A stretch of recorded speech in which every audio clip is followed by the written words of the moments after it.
Hello everyone, আশা করি সবাই ভালো আছেন। আমরাও ভালো আছি। তো সামার চলছে, গ্রীষ্মকাল। এই গ্রীষ্মকালীন ফলগুলো এত মধুর, মানে মধুমাসে মধু ফল, আর সেই মধু ফলগুলো দিয়ে আমি ফ্রুট সালাদ তৈরি করেছি খুব মজার করে, এবং এটা খেতে এত ভালো লেগেছে, সবারই ভালো লাগবে। এই ফ্রুট সালাদটা শুধু এইভাবে তৈরি করে দেখুন। আমি প্রথমে এখানে আপনার ফ্রুটস হিসেবে যে কোনো ফ্রুটসই নিতে পারেন, যেটা আপনার পছন্দের ফ্রুটস সেই ফ্রুটসটা আপনি পিক করতে পারেন। আমি এখানে আম নিয়েছি। আমটা এত আঁশযুক্ত ছিল, কাটাই যাচ্ছিল না, তো আম আমি খুব বেশি নিইনি এখানে। আর নিয়েছি গ্রিন কালার আঙ্গুর। আপনারা চাইলে আপনার পছন্দের ব্ল্যাক, গ্রিন কিংবা চেরি ফল, যে ফলটা পছন্দ করেন সেটাই নিতে পারেন। আর এখানে আমি নিয়েছি আপেল।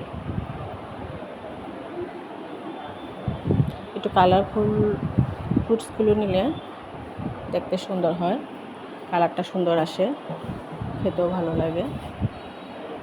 আর এখানে নিয়েছি আমি কলা, সাগর কলা। সাগর কলাটা আমার কাছে খুবই ভালো লাগে, ফ্লেভারটা আমার অনেক পছন্দের।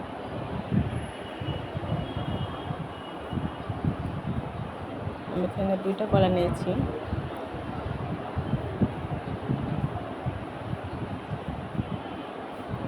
আম, আপেল, আঙুর, কলা,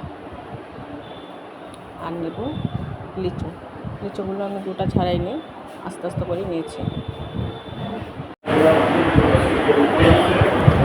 আপনারা চাইলে বিচিগুলো ছাড়িয়েও নিতে পারেন, তো আমি বিচিগুলো সহই রেখেছি, দেখতে সুন্দর লাগে। আর এক একটা পিস করে লিচু মুখে দিলে খেতে ভালো লাগে, এতে সমস্যা হয় না গোটাটা থাকলেও।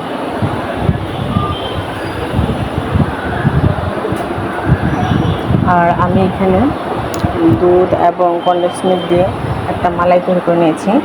দুধটা ঘন করে নিয়েছি, আর সেই টেস্টটার সাথে মিক্সড করে দেব। কলকাতা রেডি। আর এই যে দুধের মালাইটা আমি দিয়ে দিয়েছি। আর এখানে আমি অল্প একটু কাস্টার্ড পাউডার ইউজ করেছি। এটা ইজি প্রসেস। দুধটা গরম করে শেষে কনডেন্স মিল্কটা একটু দিবেন, আর কাস্টার্ড পাউডার দিতে পারেন, নাও দিতে পারেন, স্কিপ করতে পারেন, সমস্যা নেই। আশা করি আমার এই ফ্রুট সালাডটা আপনাদের ভালো লেগেছে। যদি ভালো লেগে থাকে তাহলে কমেন্টস করে জানাবেন প্লিজ। আজ এই পর্যন্তই, অন্য একদিন অন্য একটা রেসিপি নিয়ে আপনাদের সামনে হাজির হব। সেই পর্যন্ত ভালো থাকুন। ধন্যবাদ সবাইকে।